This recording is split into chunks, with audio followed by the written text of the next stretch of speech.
This is our latest escapade, a 1984 Yamaha Virago XV700, 699cc, dubbed the Tariff Buster, dual front brakes, shaft drive. It also has the dual carburetor stack. So the problem is, after completely rebuilding the carburetors with a new carb kit, taking it for a ride, seemed to be running a little rich. This is what we're getting.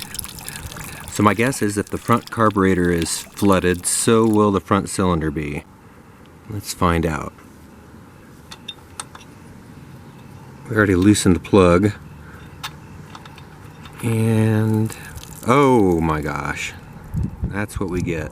Needle valve in the front cylinder float is not working at all. Pulling the carbs off of this motorcycle is quite a task and not a few second thing.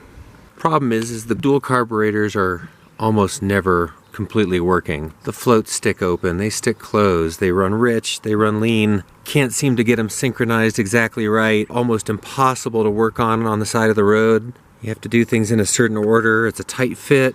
So we're going to try to convert this to a single manifold and a single carburetor, and we're going to use the S&S Super E. And it's probably a knockoff. We didn't have the money to pay for the real thing. We're going to see what happens and if we can get it going. This could be a great way to simplify roadside maintenance, or it could be an epic fail. Anyway, stay tuned and we'll get to it. Musical, electrical, mechanical mayhem.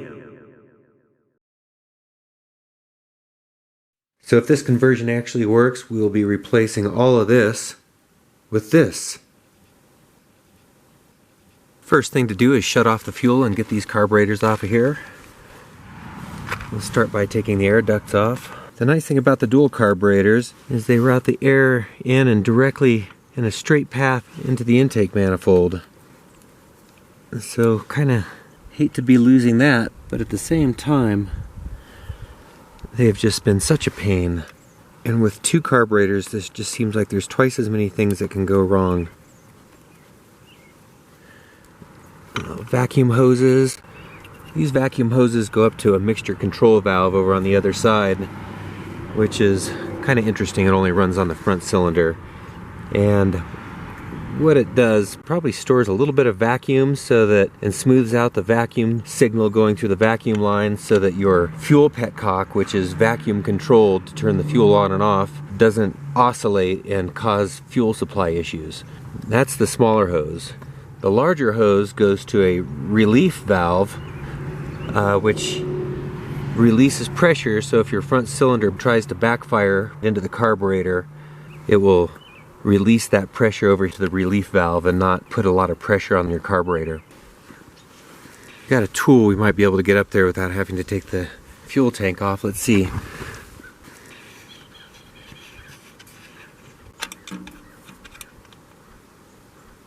It's gonna be tedious.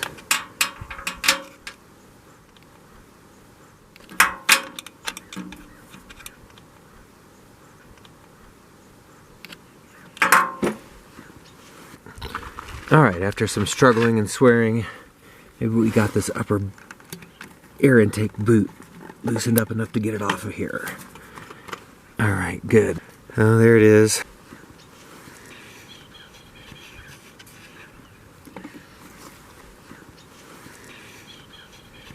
These two hoses right here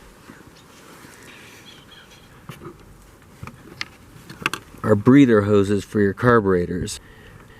One goes to the front carburetor and one goes to the rear cylinder carburetor, and they vent the top. That's why they come into the air cleaner. We had fuel leaking out of the front vent here, which means the carburetors were flooded all the way to the very top. Also flooded our cylinder. The nice thing about the S&S Super E carburetor, it has an overflow drain on it just above the float bowl gasket. So if your needle valves do stick open, your carburetor will never flood high enough to flood into your cylinder, which is great. Try to take off the accelerator line here.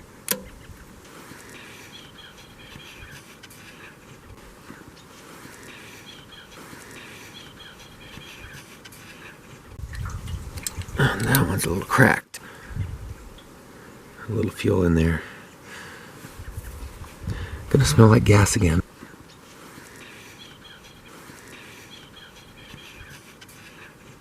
The other thing I don't like about these carburetors is trying to get them removed from these boots, to pull them out, or trying to reach back behind here and get these bolts that are in there unbolted from the intake.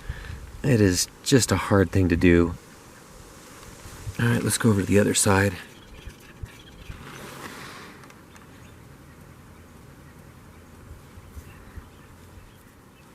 Good. Disconnect the fuel line. So if you don't know, on the Virago, the fuel petcock is a vacuum controlled petcock. Here's the inlet here. This is the vacuum line coming from our manifold boot. And the little mixture control valve usually goes here. I've already taken that off. These are the replacements that you can get for the XV700. Unfortunately, the fuel supply port and the vacuum port are not in the original places as the original, so they kind of crash into the carburetor choke, and the vacuum line rides up against one of the fins on the rear cylinder here. So not really an ideal replacement, if I'm honest.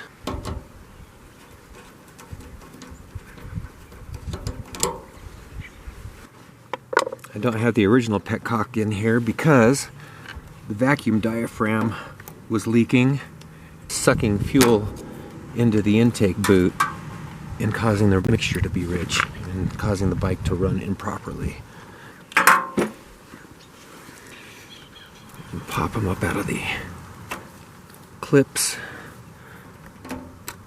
There's the vacuum line over here. Let's see, that's going to be tricky to get off of there. It's a tight fit, weird angle. Let's see if we can get the screwdriver to help us out.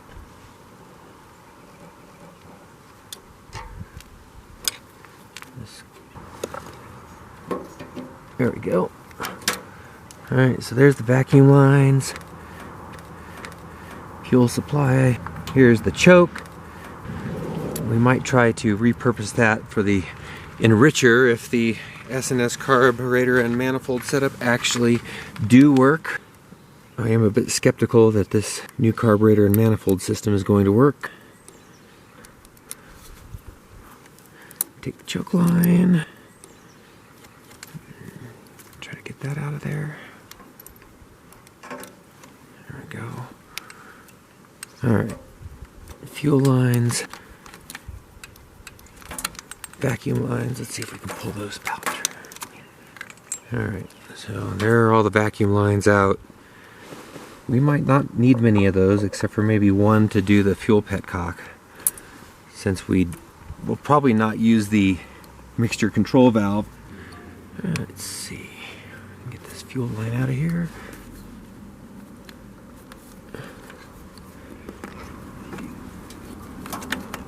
Nope. I'm gonna have to get that boot off first. That one's loose. Got that one loose. Alright, let's pull this air boot. Lost the little side cover to this one. Those little rubber catches that hold the side shields dry rotted off. Alright, now we can get our fuel line out of there maybe.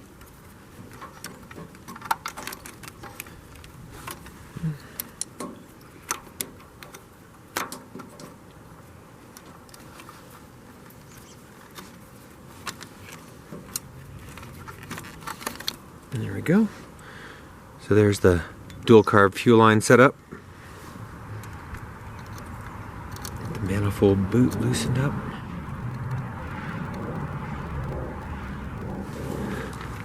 It's going to be a 10 millimeter. Can't even get the box end on it. Oh, these are so hard to work on.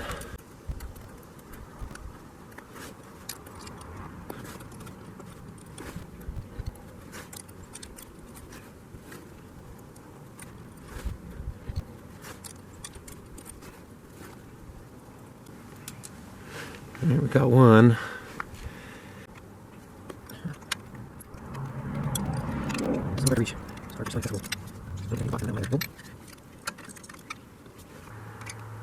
Alright, after a lot of fuss and about 10 minutes of struggling, we finally got the first manifold bolt out on the front cylinder. I'm sure we can get this one.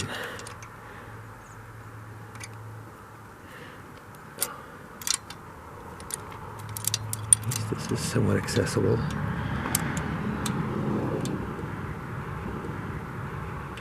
Also on there pretty tight. There we go.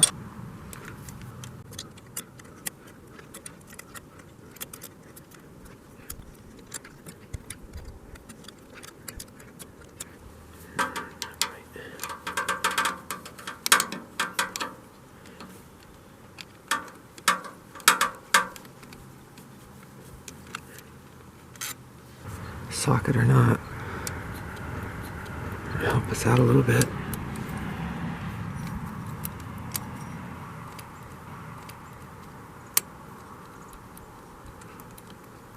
Alright, try our flathead screwdriver trick on this socket. It seemed to work pretty good.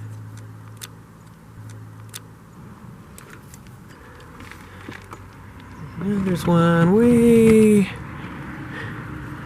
back in here that we have to get. I'll fuss with that for a minute. And again, after a bunch of fuss and struggle, we're able to get the fourth manifold bolt out. So now you would hope the carburetors would just kind of come right out of there. But they don't. They're trapped inside there.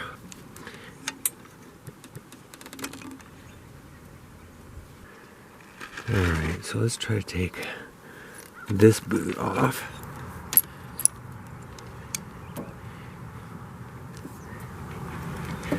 There we go. Get a little leverage on it. Alright, let's see if we can get this one out of there. Had no luck with the other side.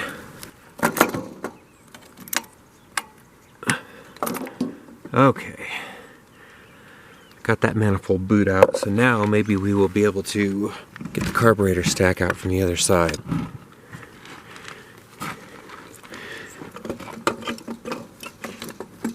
Oh, there you go. Over an hour later, we finally got our carburetors out of there, and that just was tedious. So here's the moment of truth to see if the manifold that they sent is really going to fit.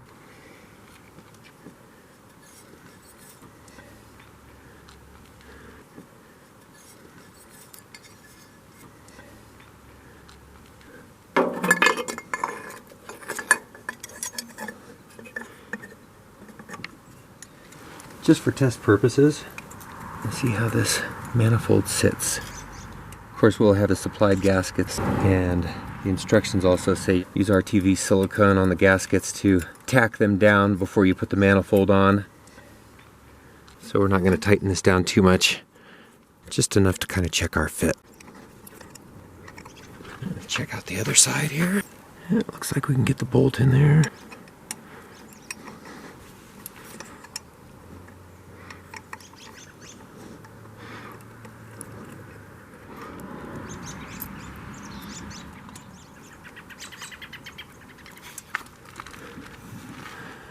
So if we count the spacings for the two gaskets, we don't have a gasket on this side. This gap over here is about that 2 gasket thickness. So it looks like this manifold is going to possibly work. That's encouraging. Now the instructions said to put black RTV on the gaskets and then stick them to the inlets here. So we're going to do that. I don't know how much is too little and how much is too much. I'm assuming we don't want it squeezing into the cylinder head. We want it thick enough to make a good seal. I don't know, we'll put maybe 1 millimeter or 1/2 of a millimeter thick.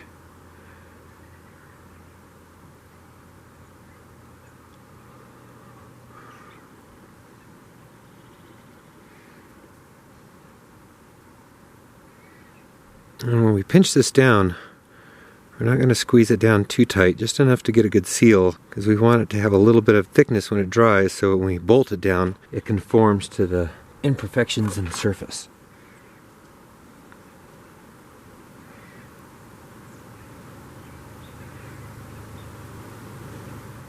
Starts to press. We're going to run our finger around the inside here and clean any excess. Alright, same thing on the other side. We have our second gasket ready to go.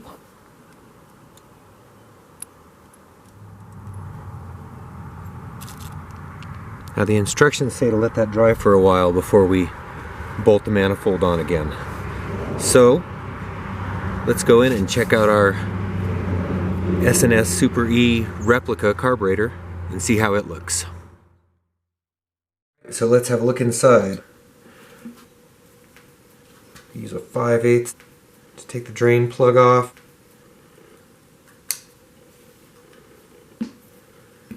That was not on there very tight, just fine.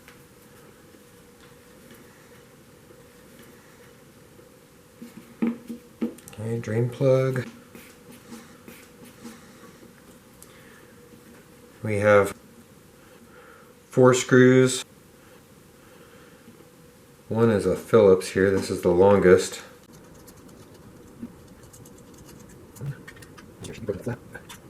3, 4, let's stand up, folks.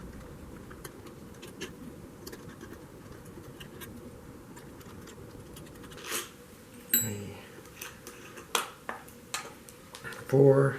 Alright, when you split this carburetor, try not to damage the gasket. Alright, there it is split. The gasket here looks a little stained around the outside edge. Not sure why that is, but other than that it looks pretty good.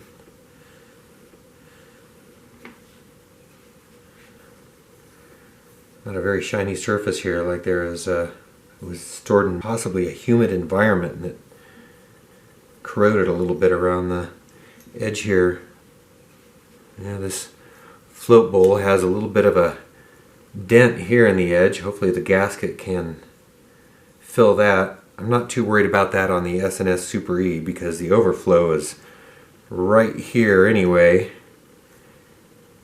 So if the gas goes above the gasket, it's going to be coming through the overflow anyhow. So the fuel level in this float bowl is going to be down from the top edge of the float bowl.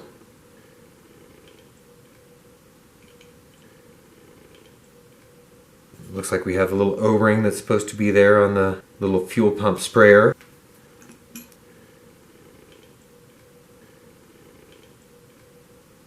One thing I like to do with a float bowl is you can blow into the end here and turn the float upside down and right side up again, and that will indicate to you if the needle valve is working. Put a piece of surgical tubing on the end here, slide it on there a little ways. There we go. Alright, so now we can blow through the surgical tubing.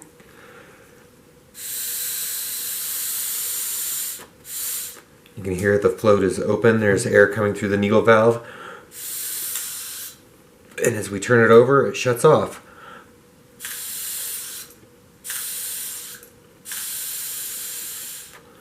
So it looks like our needle valve is working okay.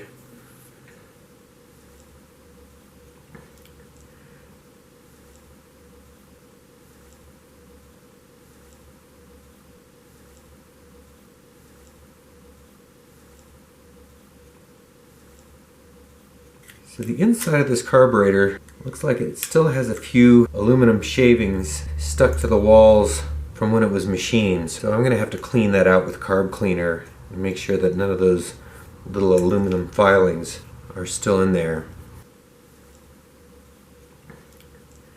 And it looks like we need to clean this edge up a little bit here. It's a little corroded. But other than that, looks like everything is pretty workable. Let's see, take our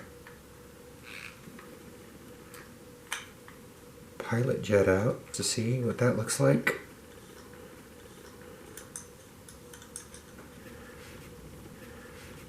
Yeah, there's a little corrosion here on the side.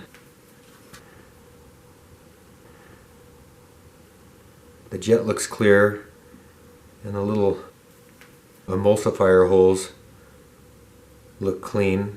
So we'll have to take a little piece of emery or carb cleaner to this corrosion on the side and get that off of there. Not really great for a new carb. Let's pull the main jet. I think they have a 66 installed stock, but it's not labeled at all, the ones in here. The ones in the package are labeled, and they're labeled in metric. That jet looks clean. I can see light through that jet. Let's see. Main jet is not a 12. However, the plunger for the fuel enricher circuit. The fuel enricher circuit basically lets air come in here, especially if the butterfly is closed. If you pull this open, air flows through here, picks fuel up out of a little hole down at the bottom of this plunger, comes straight up through this tube and out this tube here where the little vacuum takeoff tube goes out. So it pours air and fuel mix into your bike even when the butterfly is closed. So it kind of works like a choke, but it's an enricher. It just gives you some extra fuel for startup.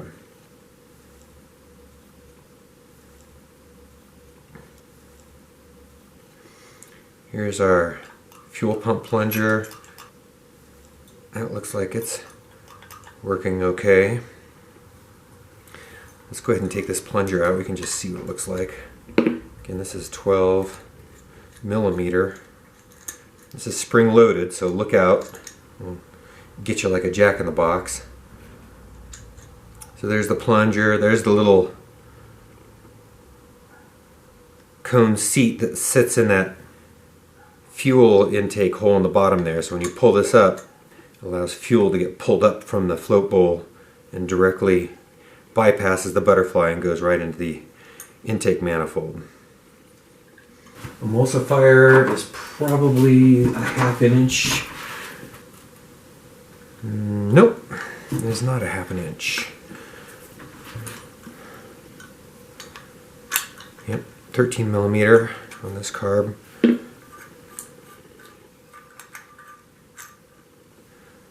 So there's the emulsifier. That looks clean, although it does have a little metallic shavings on there that should be rinsed off before it goes on the bike. This is the air bleed jet over here. It looks clean, but we'll go ahead and take it out anyway because we're going to clean all the passages on this carburetor with carb cleaner before we put it back together again. So, very small jet for the air bypass.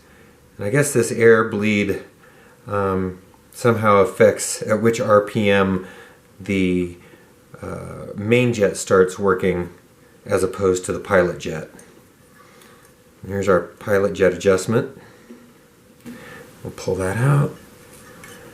Take a look at that. Yeah, that looks pretty clean, looks bright and shiny, looks good. But we'll spray that out nonetheless. So that's a pretty complete breakdown of the upper part of the carb body. We can pull the little fuel pump rod out of there. It's got a little rubber boot here, but we'll just clean that off in place. I don't see any need to pull that completely off. So let's go ahead and pull the float out of the float bowl.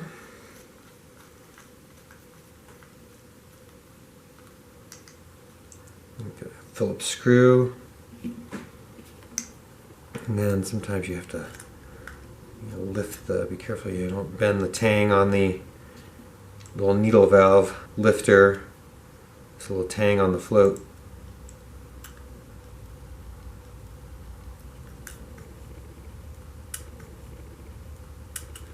So we'll pull the float out and a little needle valve. Set that over here. We'll clean that off. And then this is the float seat where the fuel comes in. That might be a 5/8. Yes, it's a 5/8.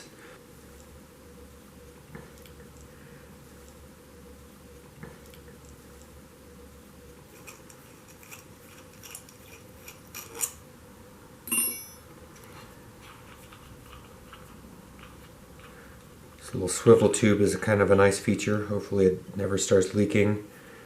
So there's the needle valve seat in there. There's an O-ring around the outside of this.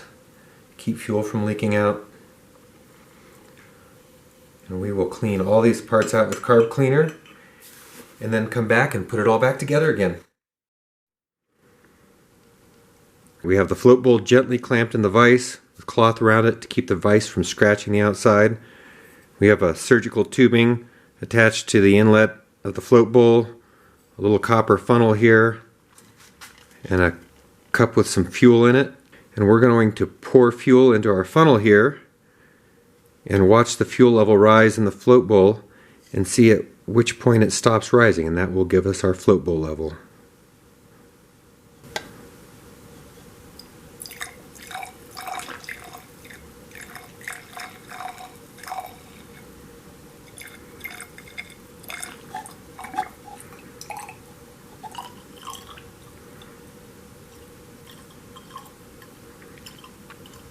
And our float's starting to rise.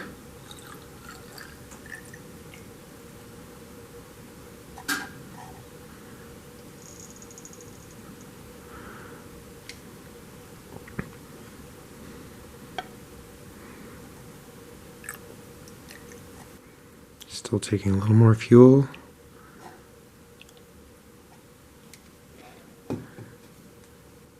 Looks like that's about it. We have fuel that's still in our funnel, and our funnel is a couple inches above our float.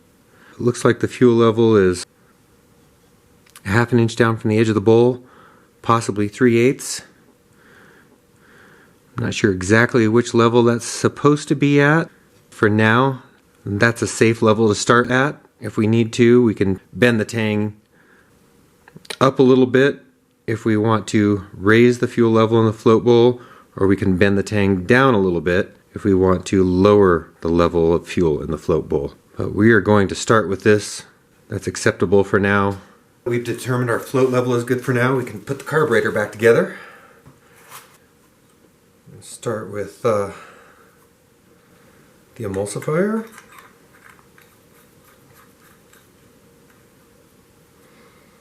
$13mm on that one. And when you tighten these things down, you don't need to over tighten them. These aluminum carb bodies are fragile and the threads strip out easily, so be very careful. Right. It's our main jet. The small ones are air bleed. Let's go ahead and put the main jet in.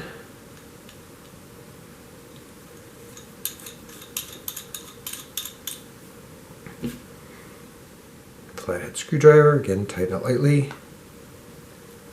It doesn't need to be too tight. Alright, let's see if we can get this air bleed jet in there. It's kind of down in there, hard to get to. Well, it looks like we got it.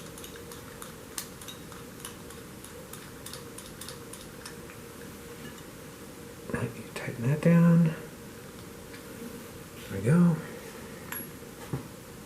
Okay. We can put our plunger for our enrichener in.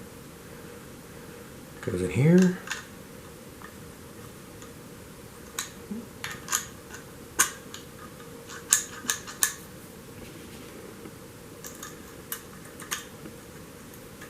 Turn that on. I believe that was the 12mm. Just tighten that down lightly, not too tight. Looks good. Alright. Our pilot jet. Got the corrosion cleaned off of that. Oopsie. That would be upside down. There we go. Spin that in.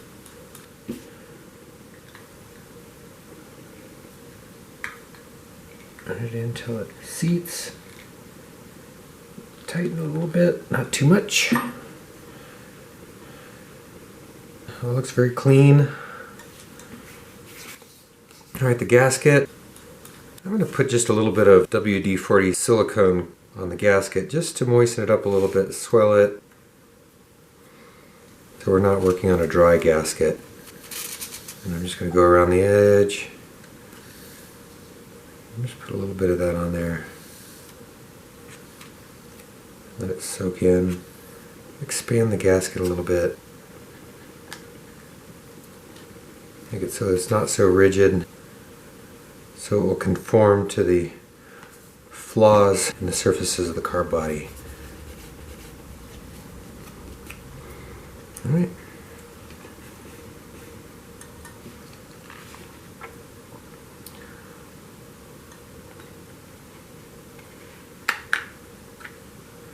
Got the gasket on. And we'll take the two parts of the carb, a little fuel pump tube, the O-ring on it goes in that little space right there and seats up against the top. If you don't have that O-ring on there, it will cause your carburetor to not work properly and probably cause your motorcycle to run poorly. I'm going to straighten out the needle valve wire there just a little bit. Everything looks nice and tight in this. Alright, let's see. Always kind of a trick to line these up. Let's see how it goes. Once you have it right, it should fall together fairly easily. Just like that. Let's go around, take a look.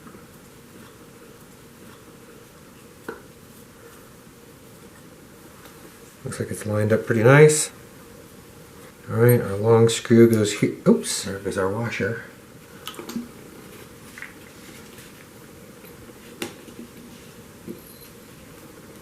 Long screw in here. Let's spin that in. 3 short ones. 1, 2, 3. Spin those down with the Phillips until they're just seated. Go in a crisscross pattern.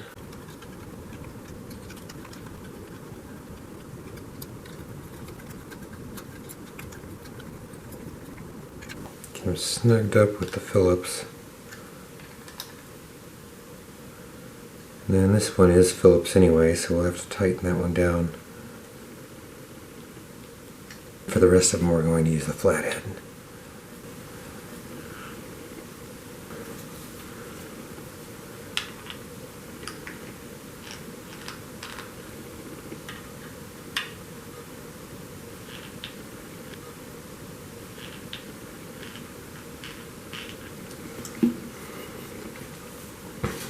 Put our pilot valve back in. Okay, we're just going to spin this down and seat it lightly. And then we're going to come back out 1/2, 1, and 1.5 for now.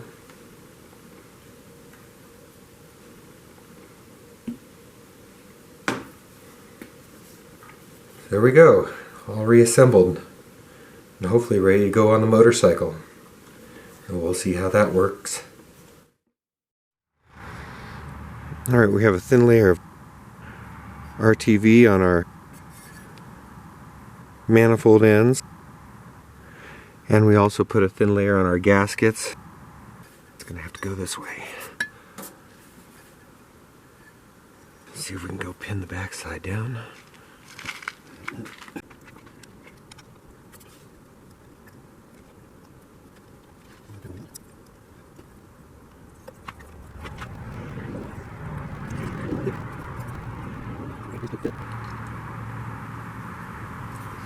tricky to get this in here.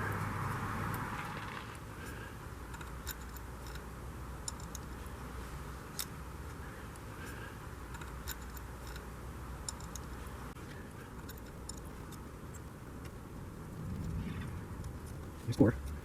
Looks like there's a bit of gapping here and gapping over here.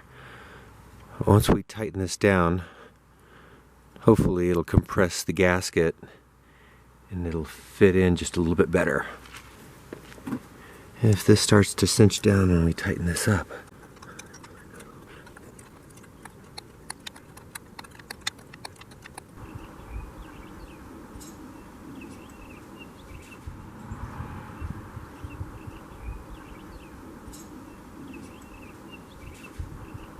feels pretty sturdy. Seal looks good. Take a little walk around here. So, had a little glue squeeze out here all the way around, which hopefully means we have a good seal there. Back in here we kind of had the same thing, glue squeezed out a little bit all the way around. Go look at the other side. Here, looks like we had a little RTV squeeze out. Over here it looks like we have a pretty good seal. So we will let that set up for a little while and put on a carburetor and see what happens. So the RTV has had plenty of time to dry on our intakes. So now we're going to go ahead and mount the carburetor. Got these mounting bolts here that come back to the back here. Bolt right into the carburetor. So let's see how that goes. One. Might have to go to the other side to get that other one on there.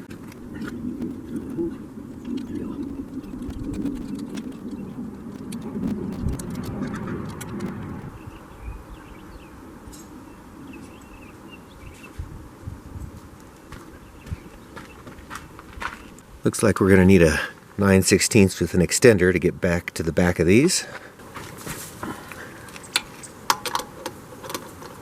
Oh yeah, perfect.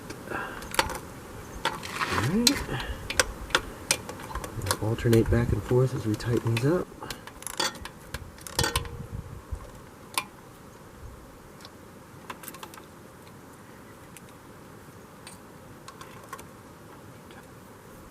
Try to get even torque on both of those.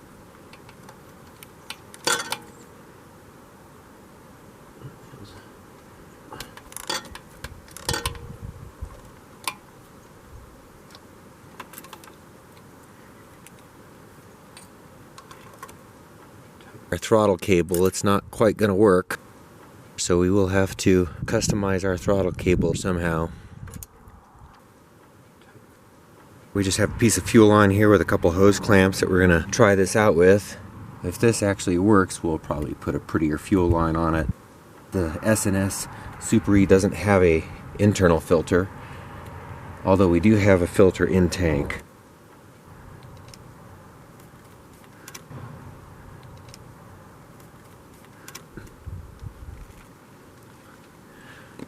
Alright, push this back through.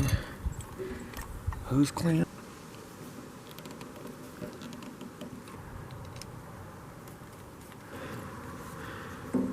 This fuel line's a little big for that petcock.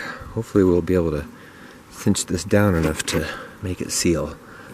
We'll find out here in a second.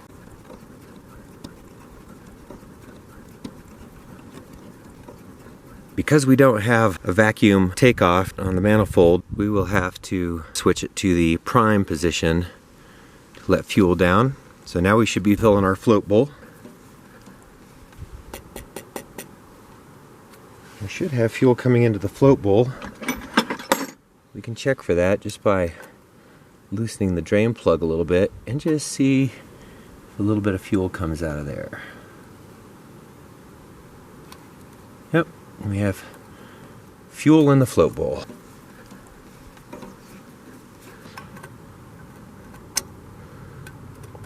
So while that float bowl fills up, we're going to do a little preset on this carburetor. Our pilot screw we've already set out to 1 1/4 turns. And we are going to set our idle screw in to open the butterfly a little bit. We're going to set that at about 2 turns. Alright, fuel in the float bowl. Pilot screw set out 1 1/4 turns. And we have the idle screw set to about 2 turns. And let's open the throttle a little bit by hand. The box of rocks starter. So we're going to try the enricher here.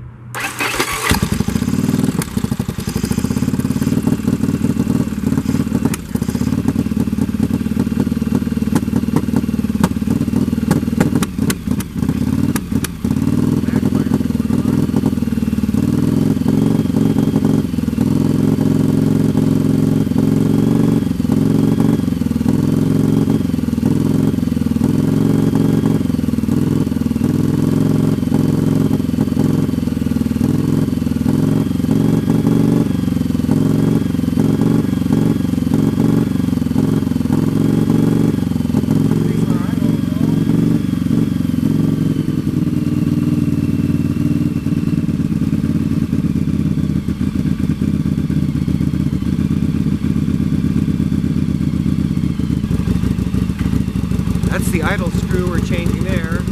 We'll let the bike warm up here a little bit and we'll be right back.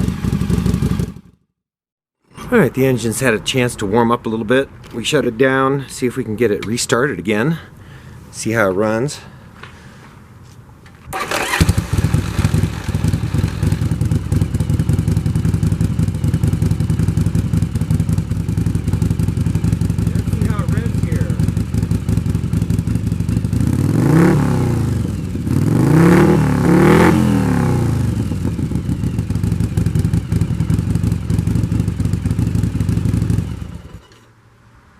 Alright, well I've got to say that sounds pretty darn good. In order to use the stock throttle cable on the Virago with the S&S Super E carburetor, we needed to invert the throttle cable perch, add a little spacer here to lift it up a little bit so that we did not get mechanical interference right here.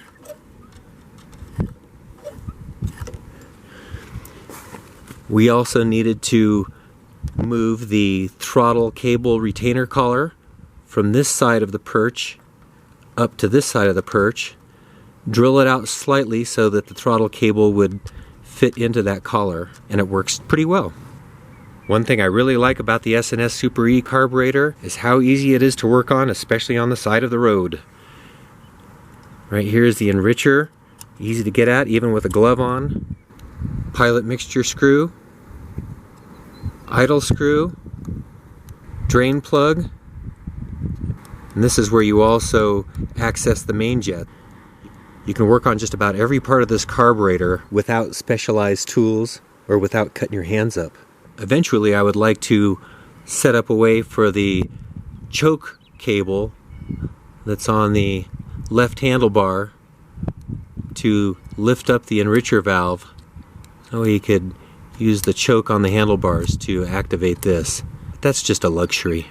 Hey, a big shout out to Steve's DIYs for all the great videos that he put out on working on Viragos. They sure have helped us a lot while we've been restoring this motorcycle. We also installed his starter gear repair kit, which had a little tensioning clip that goes on the Bendix gear clamp, and that seems to have helped the box of rocks starter issue quite a bit. If you like this video, please consider subscribing to the channel, and thank you for watching. Musical, electrical, mechanical mayhem.